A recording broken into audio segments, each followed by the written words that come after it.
سياده المهندس عبد العزيز فاضل وزير الطيران، انا اولا احييك واشكرك على جهودك من امبارح. بشكر حضرتك يا استاذ خيري. انت وعدت ونفذت. النهارده حضرتك استقبلت المحامي واسر الشباب في مكتبك وتوجهت بيهم الى السيد وزير الداخليه بنفسك.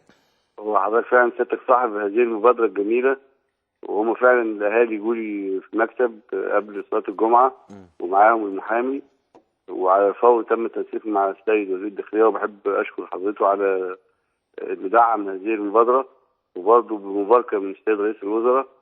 وهم طبعا بالنسبه للتلفيات اللي احدثوها في المطار قاموا بسداد التكلفه، والسيد وزير الداخليه زي ما سيادته تفضل وقال دلوقتي اتعمل زي مصالحه ما بين المصابين وبين شباب المتهم هم المتهمين، وان شاء الله يعني الموضوع دلوقتي تم تحويله الى السيد النائب العام، ونامل ان شاء الله باذن الله ان القضاء يعني يفرج عنهم باذن الله بكره باذن الله. باذن الله كلنا امل في ذلك. انا بس هي الرساله العظيمه اللي واضحه من اللي حصل، ان ممكن لما بيكون عندنا مسؤولين متفاهمين وعندهم استعداد للتواصل. وزير الطيران النهارده اجازه نزل من مكتبه، وزير الداخليه ما عندوش اجازه، ده يوم الجمعه، ده يوم هو العذاب، فلقوا وقت عشان يقعدوا مع الاهالي. اذا ممكن كل مشكله تتحل لو قررنا ان احنا نشتغل مع بعض. بشكرك جدا السيد الوزير عبد العزيز فاضل وزير الطيران المدني.